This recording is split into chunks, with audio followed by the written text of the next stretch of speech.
The way he handles himself, the way he handles his personnel, his customers. If the dealer doesn't stand behind their product, how can a consumer expect to trust that dealer and have a relationship with that dealer ongoing?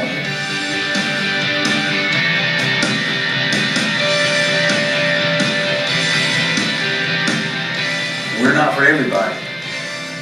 Music's a little loud, the dong ceremony is a little over the top, the colors are a little bright. We tend to wear silly hats, high-fiving and dancing around. We have a good time. Some people don't like to buy cars in that atmosphere, and that's okay. We're not for everybody, but there's a lot of love there. And I think you can feel that when you walk in the door.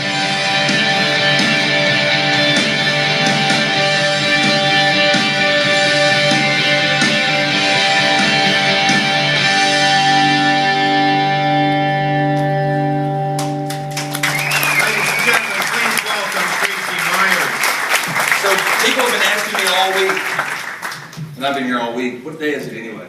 Vegas is like, one day is like, what did you say, one day is like 7 weeks. 7 weeks? Oh my gosh. So they've been actually asking me for a couple days, so what are you pitching, what are you selling?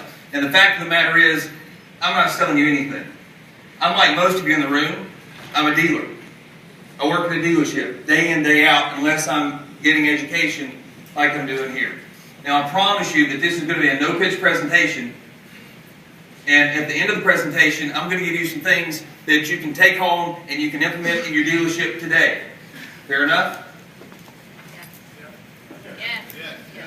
All right, this is the morning session, so you got to be a little interactive here, okay? So first and foremost, at Myers Auto, I know most of you are on Twitter. At Myers Auto is how you can tag me on Twitter. So let's get going. You know, I was born into a family of entrepreneurs. Successful entrepreneurs. Very successful entrepreneurs.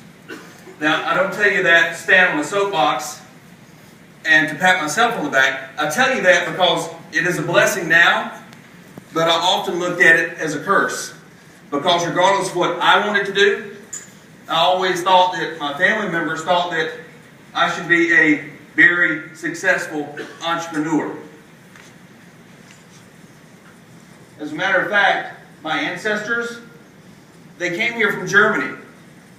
2 brothers on a boat with a hammer. True story. And they started a successful construction business. So I had a lot to live up to, right? From the very beginning, we had successful entrepreneurs in our family. My great-grandfather, he started the very first Frank Myers store more than 83 years ago and ran it successfully for more than 50 years. My grandma Myers ran a successful tax preparation business from her home in the 60s. Did women do that in the 60s? My grandmother did. And then there's my dad. My great-grandfather was Frank. My dad's also Frank.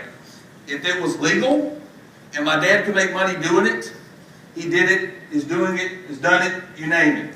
From car dealerships to gas stations to pawn shops to flea markets to insurance to real estate, selling crap out of the back of a trunk on the side of the road. I mean, really, he likes the game. He just likes it. It's not about the money for him anymore. And by the way, the picture, the black and white picture is fairly recent. My son's 10 now. My mom and dad had me at 17 and 16 years old.